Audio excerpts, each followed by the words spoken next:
Assalamualaikum warahmatullahi wabarakatuh. Di sini saya akan mempresentasikan hasil analisis review data yang saya analisis, yaitu data review barang e-commerce Lazada. Sebelumnya perkenalkan, nama saya Fadila Ramadhani Setiadin dengan NIM 067. Latar belakang data yang saya analisis yaitu membahas penerapan clustering untuk mengelompokkan data ulasan barang di e-commerce Lazada. Data yang saya gunakan itu berupa 203.788.000 ulasan dari tahun 2019 hingga 2022. Diperoleh dari situs Kaggle. Proses analisis ini melibatkan tahapan seperti pembersihan data atau cleaning, penghapusan kata tidak penting atau stop word removal, tokenisasi, dan pembobotan kata menggunakan TF-IDF. Untuk metode yang saya pilih itu metode clustering, yaitu menggunakan pendekatan siluet untuk menentukan jumlah cluster optimal. Lalu ada hasil dan pembahasan. Hasil dari analisis ini menunjukkan bahwa algoritma berhasil mengelompokkan ulasan menjadi 2 klaster. Kata barang menjadi yang paling sering muncul bersama dengan kata lain seperti sesuai dan cepat. Hasil ini memberikan wawasan bagi penjual dan Lazada untuk meningkatkan kualitas barang dan layanan mereka. Selanjutnya itu untuk coding pemrogramannya ada import dataset. Ini berisi data dari file CSV lazada_preview_data.csv. Data frame ini memiliki beberapa kolom, yaitu ada review_id untuk nomor unik setiap ulasan. Lalu ada review_text, yaitu teks ulasan dari pelanggan. Lalu ada ratingnya itu diberikan dari pelanggan, skalanya itu 1-5. Lalu ada tanggal underscore ulasan, yaitu tanggal ketika ulasan tersebut dibuat. Selanjutnya ada print the dataset information. Kode ini untuk mendapatkan informasi ringkas tentang struktur data frame-nya. Yang pertama itu ada range index 5 entries 0-4. Menunjukkan kalau data ini memiliki 5 baris data dengan indeks barisnya itu dimulai dari 0 hingga 4. Lalu ada data columns, total 4 columns. Data ini tuh memiliki 4 kolom. Yang pertama itu ada pagar. Pagar ini untuk nomor urut kolomnya. Kolom itu nama kolomnya. Lalu ada non-null count. Semua kolomnya itu memiliki 5 nilai yang tidak kosong. Artinya tidak ada data yang hilang. Lalu dtype. Dtype ini memiliki 2 kolom, yaitu int64 dan object. Lalu ada memory usage 288.0 plus bytes. Ini tuh perkiraan penggunaan memori dalam byte untuk menyimpan data frame ini. Selanjutnya ada print descriptive statistic. Kodenya ini untuk transpose metrik sehingga garis menjadi kolom dan sebaliknya. Untuk kolom yang pertama itu ada count, jumlah data yang tidak kosong atau bukan nol pada setiap kolom.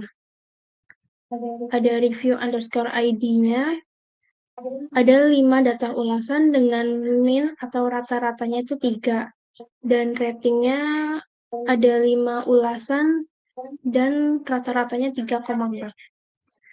Lalu ada 25%-nya itu kuartil pertama, yaitu nilai di bawahnya terdapat 25% data. Lalu 50%-nya itu median, yaitu nilai tengah dari datanya. Lalu ada 75% kuartil ketiga, yaitu nilai di bawahnya terdapat 75% data. Selanjutnya ada importing standard scalar module.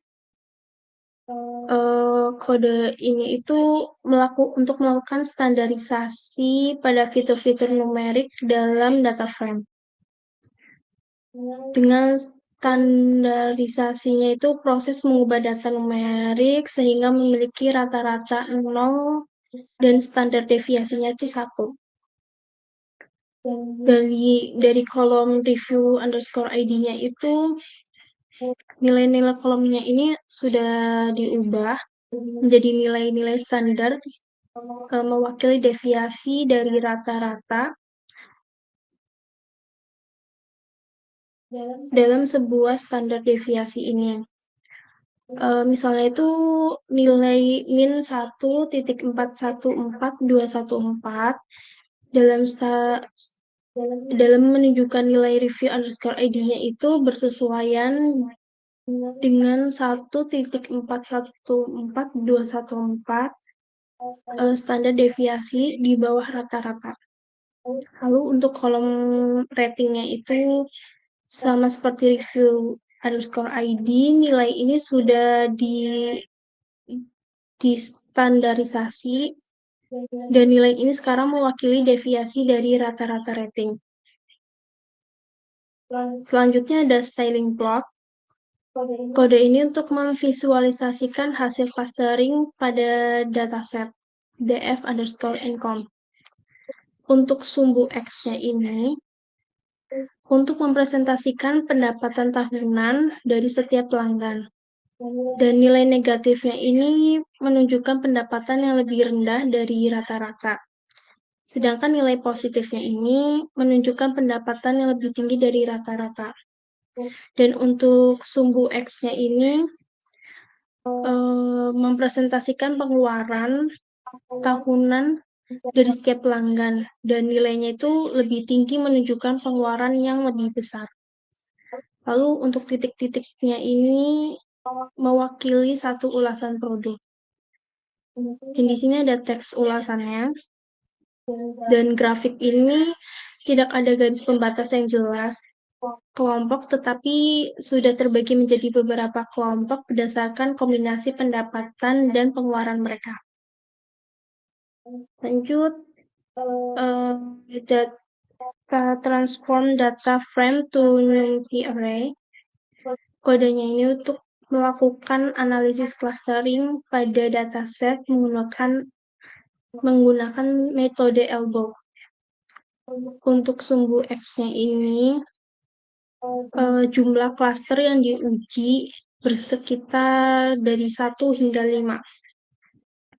Untuk sumbu Y-nya ini menunjukkan nilai WCSS atau within cluster sum of squares. Semakin kecil nilai WCSS-nya, semakin rapat data dalam cluster tersebut. Lalu garis kurvanya ini untuk menunjukkan hubungan antara jumlah dan cluster dengan nilai WCSS. Semakin banyak jumlah cluster, nilai WCSS cenderung semakin kecil karena setiap data poin akan semakin dekat dengan cluster dengan centroid clusternya. Selanjutnya, silhouette method. Kode ini tuh untuk menunjukkan jumlah cluster yang optimal dalam sebuah dataset menggunakan metode silhouette. Dan dari outputnya ini, bahwa nilai koefisien silhouette tertinggi diperoleh ketika jumlah clusternya adalah 3. Datanya itu menjadi 3 cluster yang menghasilkan pemisahan yang paling baik antara kelompok-kelompok data. Selanjutnya, apply the k-means model to the data. Kode ini memberikan langkah-langkah untuk melakukan clustering dan memvisualisasikan hasilnya. karena visualisasi ini sangat berharga untuk memahami bagaimana data terkelompokkan dan untuk mengevaluasi kualitas clustering. Untuk cluster yang pertama ini yang warna orange, pelanggan cluster ini cenderung memiliki pengeluaran yang tinggi dan ulasan yang positif terkait kualitas produk dan pengiriman. Lalu ada cluster 2 atau warna hijau. Pelanggan cluster ini memiliki ulasan yang beragam, tetapi cenderung memiliki pengeluaran yang lebih rendah. Lalu ada cluster 3 atau warna ungu. Pelanggan cluster ini memiliki pendapatan yang lebih tinggi dan cenderung memberikan ulasan lebih negatif terkait kualitas produk. Lalu yang terakhir ada add cluster information to the raw data. Kode ini untuk menambahkan informasi cluster ke data mentah. Dengan menambahkan kolom cluster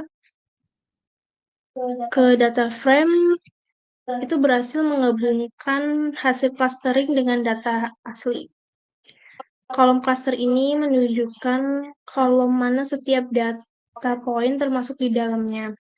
Dan dalam contoh output ini, ada setidaknya 3 cluster yang berbeda, yaitu 0, 1, dan 2.